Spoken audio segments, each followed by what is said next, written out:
नमस्कार सभी किसान साथियों को। आज हम मौजूद हैं डॉक्टर हरिओम के साथ, जो कि प्राकृतिक कृषि के कॉन्सेप्ट से जुड़े हुए हैं काफ़ी लंबे समय से। भाग 2 है ये वीडियो का। भाग 1 में जैसा कि डॉक्टर साहब हमने डिस्कस, हमारा स्टार्ट हुआ डिस्कशन कि ऑर्गेनिक कार्बन और गहरी जुताई के बारे में एक जानकारी मिली थी हमें। भ्रांति है इनके बारे में कुछ कि ज़्यादा प्लोइंग करने से तथा ऑर्गेनिक कार्बन का क्या रिलेशन है। तो इस कॉन्सेप्ट पे थोड़ा सा प्लीज़ आप डिस्कस कीजिए।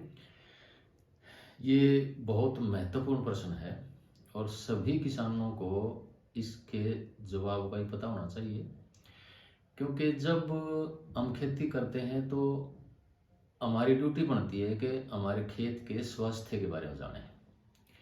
जैसे हम डॉक्टर के पास जाते हैं तो सबसे पहले डॉक्टर देखता है कि कितना हेमोग्लोबिन है इसमें। उससे एक आम समझ आ जाती है दिमाग में कि अगर हेमोग्लोबिन सही है तो व्यक्ति का स्वास्थ्य भी सही होगा। इसी प्रकार जमीन के विषय में है। जमीन के विषय में हम जमीन का स्वास्थ्य जानने के लिए सबसे पहला जो देखते हैं वो जैविक कार्बन की स्थिति देखते हैं कि जमीन में कितना जैविक कार्बन है। तो जब हम मिट्टी के नमूनों की जांच करवाते हैं तो उसमें जैविक कार्बन का एक लेवल आता है। वो कितना होना चाहिए? अगर खेत का जैविक कार्बन 0.5% से कम है, यानी कि 0.50% से कम है, तो ऐसी जमीनें अच्छी नहीं मानी जाती हैं, पुअर कैटेगरी में आती हैं वो जमीनें। जिन जमीनों का जैविक कार्बन 0.5% से ऊपर होता है, यानी कि 0.75% से ऊपर जिसमें जैविक कार्बन होता है, तो वो जमीनें खेती के लिए अच्छी मानी जाती हैं, यानी कि रिच कैटेगरी मानी जाती हैं। और जो मध्य की अवस्था है, यानी कि 0.5 से 0.25% तक अगर जैविक कार्बन है तो वो जमीनें मध्यम दर्जे की मानी जाती हैं, यानी कि काम चलाऊ जमीनें मानी जाती हैं। अब इसको, ये एक ऐसा विषय है, एक ऐसा कारक है, एक ऐसा फैक्टर है जिसको जमीन में बढ़ाना भी चुनौतीपूर्ण है और जमीन में उसको मेंटेन करना, उसको बनाए रखना भी एक बड़ी चुनौती भरा कार्य है। तो इसमें मैं 2 चीजें बताऊंगा आपको कि एक तो जैविक कार्बन, एक नाइट्रोजन। जितने भी पोषक तत्व पौधे को चाहिए उनमें से ये 2 चीज ऐसी हैं कि ये एक तरह से मैं कहूँगा भगोड़े हैं दोनों। अच्छा। अगर जमीन का मुंह हम नीचे की तरफ खोल देते हैं तो ये पानी के साथ नीचे चले जाते हैं रिस करके, और अगर ऊपर से जरूरत से ज्यादा हम जुताई करने लगते हैं खेत की तो ऊपर हवा में उड़ जाते हैं, जिससे ग्लोबल वार्मिंग होती है। अब इसको बनाने के लिए और मेंटेन करने के लिए हमें क्या क्या करना चाहिए? देखिए, ऑर्गेनिक कार्बन के सबसे बड़े 2 दुश्मन हैं। एक तो जब हम अवशेषों में आग लगा देते हैं तो जैविक कार्बन खेत का बहुत जल जाता है, दूसरे न्यूट्रिएंट भी जल जाते हैं और मित्र कीट भी जल जाते हैं और जीवाणु और केंचुए भी जमीन में जल जाते हैं। एक तो है अवशेषों का जलाना, और दूसरा सबसे बड़ा दुश्मन है, वो भी गर्मी से रिलेटेड है, कि जब हम गर्मी में खेत की जुताई करते हैं और विशेष तौर पर जब 35 डिग्री सेल्सियस से जो तापमान ज्यादा हो जाता है तो जमीन का लगभग 45% जो जैविक कार्बन है वो उड़ जाता है, और नाइट्रोजन लगभग जो खेत का होता है कार्बन के साथ ही वो अटैच होता है, बंधा हुआ रहता है खेत में, और अगर कार्बन उड़ता है तो साथ के साथ नाइट्रोजन भी उड़ता है और दोनों ही ग्लोबल वार्मिंग गैसेस करते हैं। तो अब मैं थोड़ा सा मोटे तरीके से समझाना चाहूंगा, क्योंकि किसान भाई सोचेंगे कि पहले तो एक कंसेप्ट होता था कि हम जितनी ज्यादा जुताई करते थे उतना ही फायदा होता था।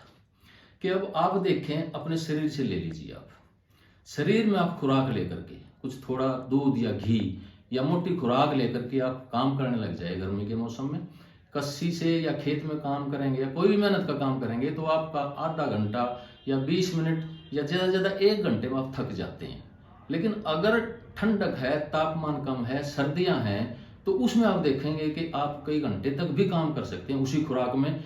यानी कि एक ये प्रोसेस है अंदर में, जैसे गर्मी बढ़ती चली जाती है उसमें रेस्पिरेशन लॉसेस बढ़ते चले जाते हैं, यानी कि जो मेटाबॉलिज्म है वो प्रभावित होता चला जाता है।